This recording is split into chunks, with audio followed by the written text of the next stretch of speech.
যে রুবেল মূলত এখানে নেতৃত্ব দিয়েছে এবং যে চুরিকৃত স্বর্ণালংকার তার মূল ভাগটি সেই পেয়েছে, আর বাকি যারা সদস্য ছিল তাদেরকে সমভাবে তারা ভাগ করে দিয়েছে।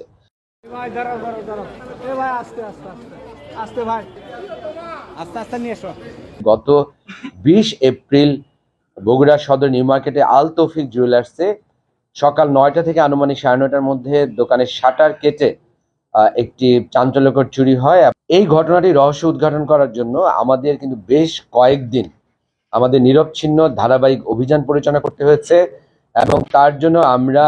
গাজীপুর, চাঁদপুর, নরসিংদী, ফেনী, কুমিল্লা, চট্টগ্রাম এই প্রতিটি জেলায় কিন্তু আমাদের এই অভিযান পরিচালনা করতে হয়েছে। তার সাথে বগুড়া তো আছেই। এবং আমরা ধারাবাহিকভাবে অভিযান পরিচালনা করতে করতে আমরা এক পর্যায়ে এই ঘটনায় যে মূলত যে কাটার দিয়ে এই দোকানটি জুয়েলার্স শপ কেটে যেখানে চোর চক্রে অন্য যারা প্রবেশ করেছিল, যে মূল যে কাজটি করেছিল সেই ইব্রাহিম উরফে নয়ন সাহা, তাকে আমরা গ্রেপ্তার করতে সক্ষম হই এবং তাকে আমরা চট্টগ্রামের পটিয়া থেকে তাকে আমরা গ্রেপ্তার করি এবং তাকে গ্রেপ্তারের মাধ্যমে কিন্তু আমাদের এই রহস্যের যে দ্বার খুলে যায়, উন্মোচন হয়। এবং এরপরে আমরা যেটি জানি যে নয়ন সাহা উর্ফে ইব্রাহিমকে জিজ্ঞাসার ক্ষেত্রে আমরা জানতে পারি যে তাদের যে এই ঘটনার তারা যে প্রায় 12-13 জন মিলে এই কাজটি করেছে, এটার যে মূল যে দলনেতা রুবেল, তাকে আমরা চট্টগ্রাম মেট্রোপলিটন এলাকার আকবর শাহ থানার ফিরোজ শাহ কলোনি থেকে আমরা তাকে গ্রেপ্তার করতে সক্ষম হই এবং পরবর্তীতে তাদেরকে জিজ্ঞাসার মাধ্যমে কিন্তু আমরা এই ঘটনাটি রহস্য উদ্ঘাটন করতে পারি এবং অভিযুক্ত রুবেলকে নিবিড়ভাবে জিজ্ঞাসাবাদের পরে সে স্বীকার করে যে চুরিকৃত যে স্বর্ণ, সেই স্বর্ণের মধ্যে 17 ভরি স্বর্ণ ও স্বর্ণালংকার সে কুমিল্লার দক্ষিণ থানাধীন সোহাগাজী বাজারের একটি বিসমিল্লাহ জুয়েলার্স আছে, সেই জুয়েলার্সের যে মালিক শাহজালাল তার নিকট বিক্রি করেছে। পরবর্তীতে আমরা কুমিল্লা জেলা পুলিশের সহায়তায় আমরা সেই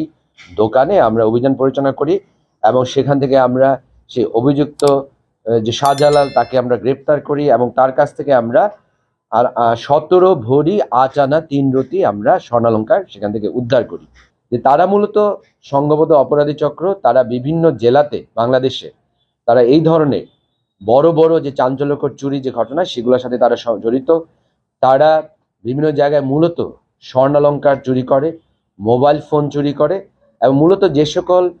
বিভিন্ন বাণিজ্যিক প্রতিষ্ঠান যেখানে মূল্যবান বিভিন্ন ধরনের প্রপার্টি থাকে তারা মূলত সেগুলো টার্গেট করে। এবং এই ক্ষেত্রে তাদের যে অভিনব কৌশল সেটি হচ্ছে তারা পূর্বেই ক্রেতা সেজে কিংবা গ্রাহক সেজে সেখানে প্রবেশ করে এবং প্রবেশ করার পরে তারা ওই দোকানের তারা সার্বিক ব্যবস্থা তারা পর্যবেক্ষণ করে, তার নিরাপত্তা ব্যবস্থা, সেখানে কতজন কর্মী আছে, সেখানে কোনো গার্ড আছে কিনা, সিসি ক্যামেরা আছে কিনা, তার যে মূল ফটকটি সেটি সুরক্ষিত কিনা, সেখানে যারা ওই দোকানের পরিচালনা যারা জড়িত তাদের মধ্যে কোনো অসংলগ্ন বা কোনো অবহেলা বা অসতর্ক কোনো মুহূর্ত আছে কিনা সেগুলো কিন্তু তারা লক্ষ্য করে এবং যখন তারা নিশ্চিত হয় যে এই দোকানে হিট করা যাবে তখন কিন্তু তারা এই কাজটি করে। এবং এই ক্ষেত্রে আরেকটা বিষয় খুবই গুরুত্বপূর্ণ, সেটা হচ্ছে তারা মূলত বেছে নেয় যে সরকারি ছুটির আগের দিন, মানে হচ্ছে যখন শুক্র শনি সরকারি ছুটি শুরু হয় তারা হয়তো বৃহস্পতিবার রাতে এসে সেখানে অবস্থান নেয়, হয়তো শুক্রবার সকালে তারা চুরি করে। আপনারা দেখেছেন যে নন্দীগ্রামে যে একটি মোবাইল দোকানে চুরি হয়েছে সেটি কিন্তু সকালবেলায়, তারপর আমরা দেখেছি এনআরবিসি ব্যাংকে চুরি হয়েছে সেটি কিন্তু বৃহস্পতিবার রাতে। তার মানে এই সময়গুলোকে তারা বেছে নেয় কারণ ওই সময়ে মানুষের জনসমাগম একটু কম থাকে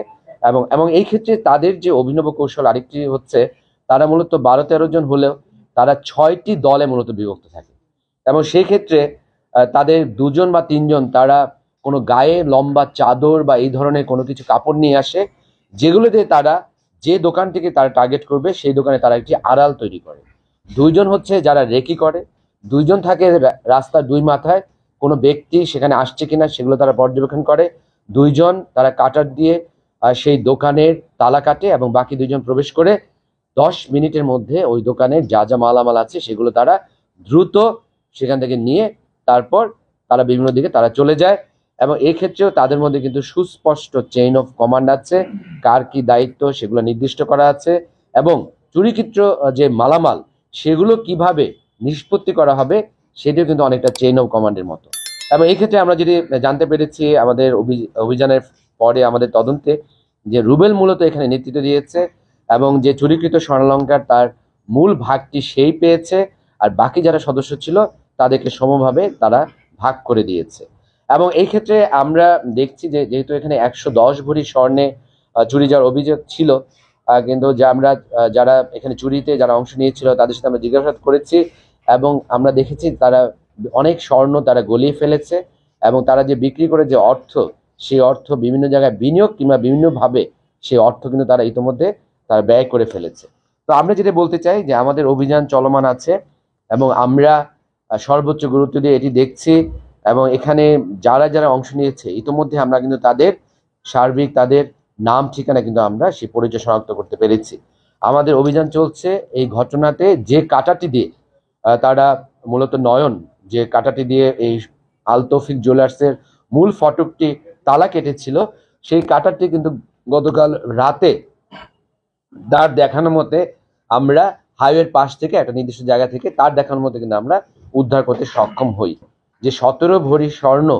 এবং স্বর্ণালঙ্কার যেগুলো গচ্ছিত রেখেছিল, যেটি হচ্ছে আপনারা জানেন যে বিসমিল্লাহ জুয়েলার্স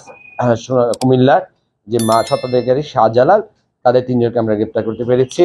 এবং আমাদের এই অভিযান অব্যাহত থাকবে, তদন্ত অব্যাহত থাকবে। এখন আমরা দেখব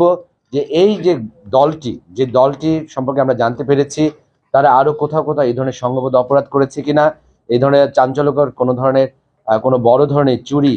বা সিঁদুর চুরি তারা করেছে কিনা, সেগুলো আমরা দেখব।